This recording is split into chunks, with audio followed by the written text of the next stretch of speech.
मैं आपके समक्ष विनम्रता से कहना चाहता हूं कि कांग्रेस पार्टी की, राहुल गांधी की नीति हमेशा बड़ी स्पष्ट रही है।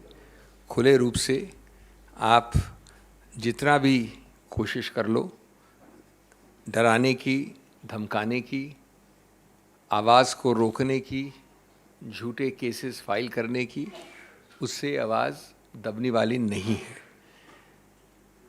सामाजिक, आर्थिक, राजनीतिक जो जलते हुए मुद्दे हैं इस देश के, उनके विषय में श्री राहुल गांधी बोलते रहेंगे, आवाज़ उठाते रहेंगे। मैं जानता हूं कि ये निर्णय आया है एक 2009 की बेरोज़गारी, कीमतों की बढ़ोतरी के दौरान कहे हुए कुछ शब्दों की स्पीच दौरान। आज 2019 कोलार में, 2019 कोलार में। अब इस निर्णय के बारे में मैं आपको 3-4 चीज़ें बताना चाहता हूँ। मैं कहने से पहले ये आपको बता दूं कि ये करीब 170 पन्ने का है, गुजराती में है। मैं गलती नहीं करना चाहता स्पष्टता और एक्यूरेसी के विषय में। पूरी तरह से हमारे पास अभी अनुवाद भी नहीं है, लेकिन मोटा मोटा बता रहा हूँ मैं आपको, और अगर उसमें कुछ संशोधन होगा तो आपको कल परसों और बात करेंगे।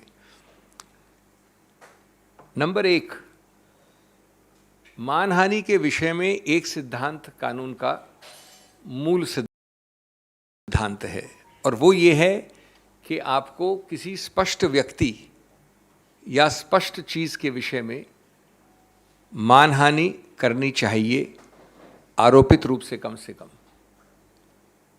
आप मानहानि एक मोटे मोटे बड़े बड़े मुद्दे के विषय में नहीं कर सकते। एक ऐसे विषय के बारे में जिसमें स्पष्टता नहीं है, एक व्यक्ति विशेष के विरुद्ध आक्षेप नहीं है,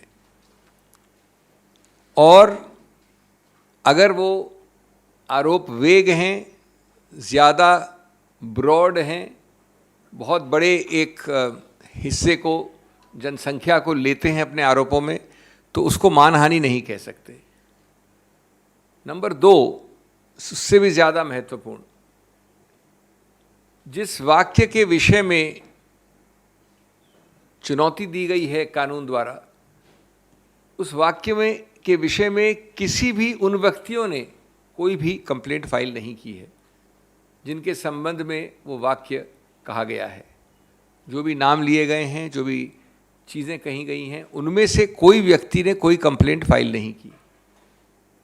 ये भी मानहानि के कानून का एक बहुत अभिन्न अंग है कि जिसकी मानहानि हुई है उसको ही कंप्लेंट फाइल करनी होती है, और उसको बताना होता है कि किस प्रकार अमुक व्यक्ति के कहने से इस व्यक्ति की मानहानि हुई।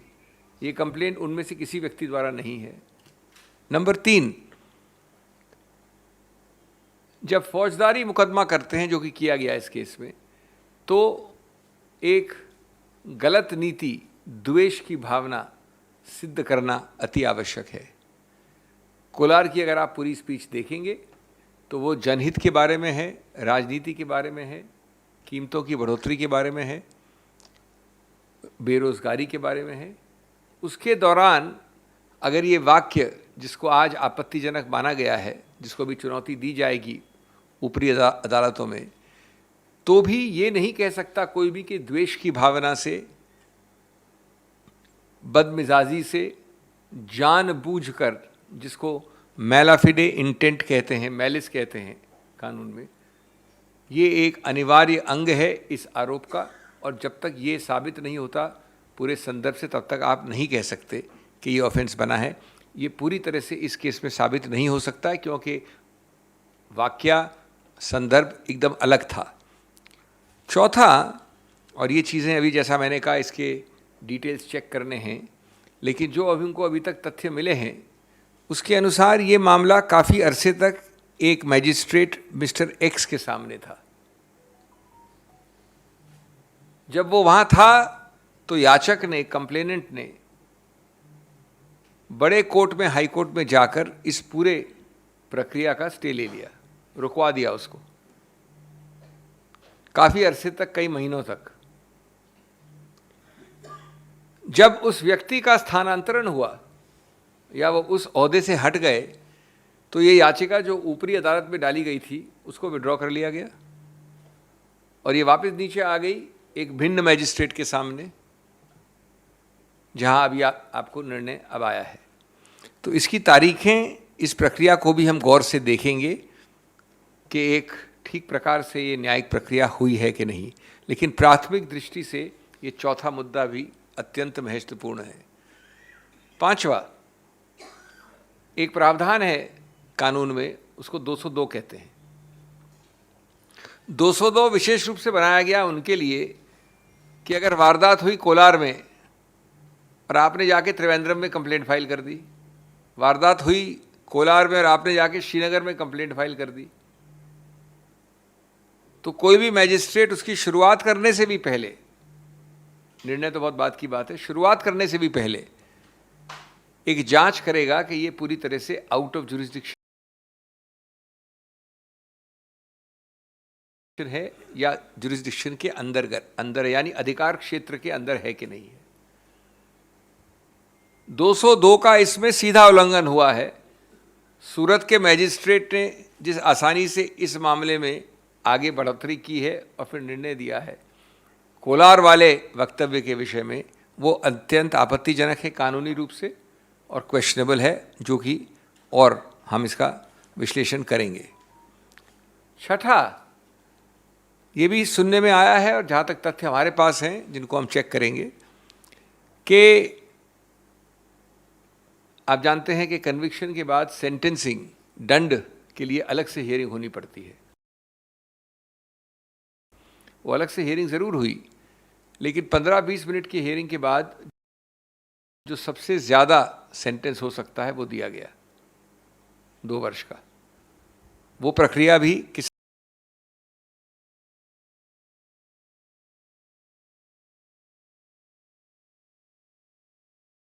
हद तक सही है गलत है उसको भी देखा जाएगा। इस सब का मूल निचोड़ क्या है? मूल निचोड़ ये है कि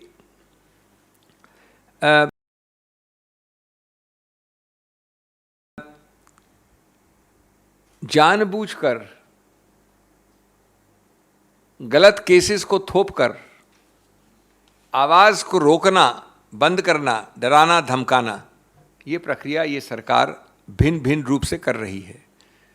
साथ साथ इससे कहीं ज़्यादा आपत्तिजनक वक्तव्य दिन प्रतिदिन इनके द्वारा, इनके मंत्रियों द्वारा, इनके वरिष्ठ नेताओं द्वारा, इनके कार्यकर्ताओं द्वारा को अनदेखी, अनसुनी कर दिया जाता है।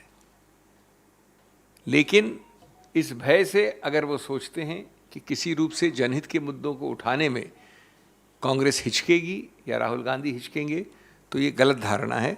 जैसा मैंने कहा, ये एक पहला निर्णय है, सबसे निचले दर्जे का निर्णय है, जो कि हमारी न्यायिक हायरार्की में सबसे निचला दर्जा होता है मैजिस्ट्रेट का। इसके बाद सेशंस कोर्ट ले जाएंगे इसको, और उसके ऊपर भी कई अदालतें हैं। ये गलत निर्णय है, कानून में इसका समर्थन नहीं किया जा सकता, और हम आश्वस्त हैं कि जल्द से जल्द इस विषय में हमारे पास एक सकारात्मक निर्णय आएगा।